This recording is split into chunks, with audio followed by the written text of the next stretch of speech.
Hai, assalamualaikum warahmatullahi wabarakatuh. Kembali lagi ke aktivitas ibu rumah tangga di desa ngapain aja. Ini aktivitas aku sebelum bulan Ramadan tiba.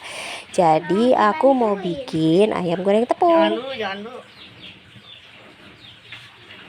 Ini sih kakak lagi pengen banget ayam goreng tepung. Jadi pas waktu beli ayam sekilo biasanya diungkep, tapi sekarang pengennya dibikin ayam goreng tepung. Jadi kita ikutin aja kemauannya. Kita beli tepungnya, tepung serbaguna. Jadi kita beli 4 bungkus.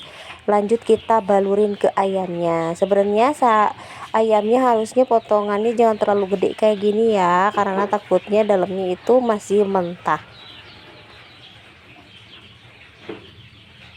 Nanti kalau nextnya kalau aku mau bikin ayam goreng tepung, ini potongan ayamnya nggak terlalu gede dan minyaknya nggak terlalu panas, jadi matang ke dalam-dalamnya. Jadi kalau ini percobaan pertama aku, seharusnya ini pakai minyak yang jangan terlalu panas supaya nantinya pas bagian luarnya udah matang dalamnya belum matang.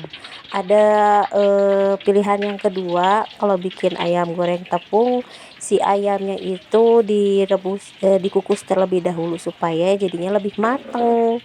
Juga bisa juga dimarinasi ya, jadi bumbunya nyerap sampai ke daging-dagingnya gitu.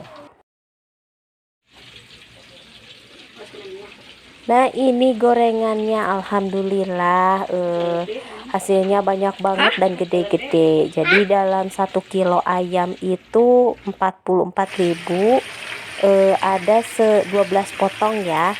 Jadi misalnya kalau kita beli di ke tempat ayam goreng gitu, biasanya satu itu yang bagian paha itu harganya kalau nggak salah 11.000 gitu ya. Jadi ini teh kalau dihitung-hitung satunya itu 4.000 kalau bikin sendiri. Nah, ini dimakan sama si kakak sama si ade. Alhamdulillah ternyata matang sampai ke dalam-dalamnya. Tapi gorengnya jangan terlalu cepet-cepet ya. Jadi nggak cepet-cepet diangkat. Jadi pakai api kecil ya bunda, supaya jadinya matang ke dalam-dalam. Jadi ini teh nggak lah dimarinasi dulu, seharusnya ini dimarinasi jadinya lebih enak gitu, jadi nyerap sampai ke dalam-dalamnya.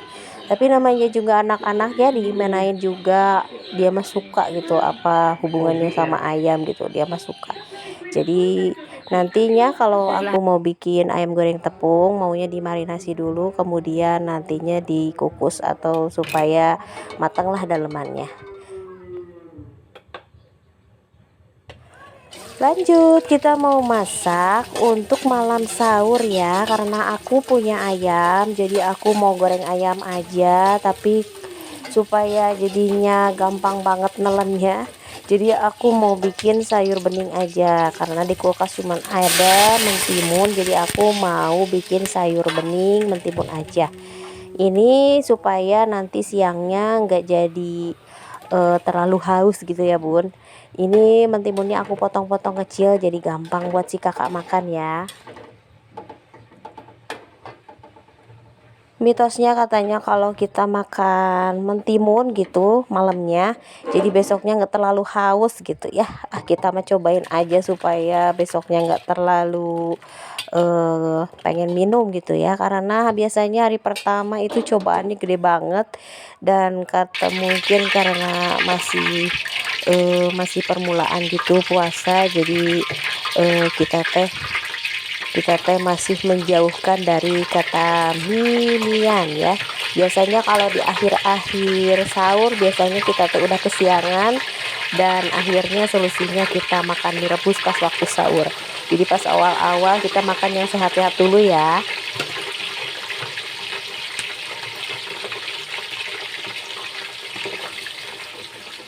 Lanjut kita mau goreng ayamnya. Ini ayamnya udah aku ungkep.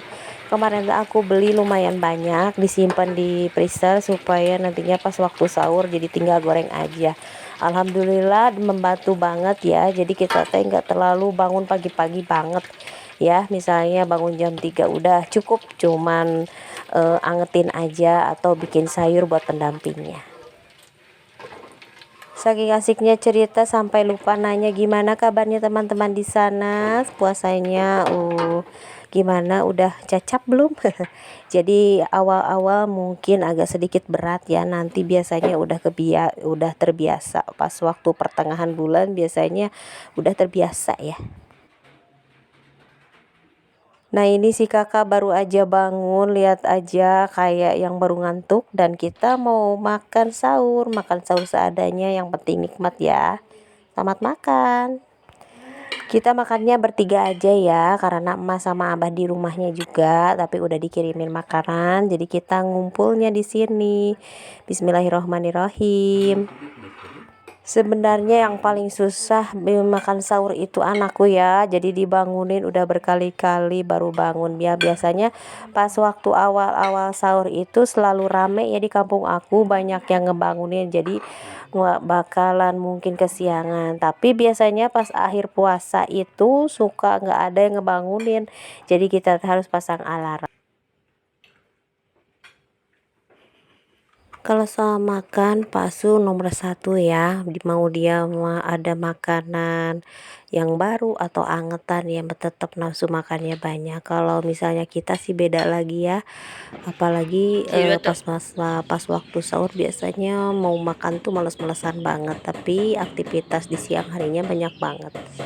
Nah ini di siang harinya aku mau petik-petik buah jeruk nipis yang masih sisa ada di pohonnya, karena kemarin udah metik juga dan masih banyak di pohonnya, jadi aku mau petikin buat disimpan nanti di kulkas, dan nantinya kalau mau ke rumah si teteh mau dikasih ke si teteh. Jadi ini banyak banget dan hampir semua tetangga udah dikasih ya, namanya juga jeruk nipis ya, satu atau dua aja udah cukup. Jadi kita teh ini teh bagus banget buat obat batuk gitu. Jadi kalau misalnya di rumah lagi banyak kayak gini, alhamdulillah keluarga aku lagi pada sehat ya. Kalau misalnya lagi batuk biasanya lagi ada agak susah gitu cari jeruk nipis. Jadi ini aku mau dikumpulin, nanti mau disimpan di kulkas, dan sebagian mau dikasih ke tetangga. Ya teman, makasih ya teman-teman udah nonton video aku. Jangan lupa nonton video aku selanjutnya. Wassalamualaikum warahmatullahi wabarakatuh. Dadah.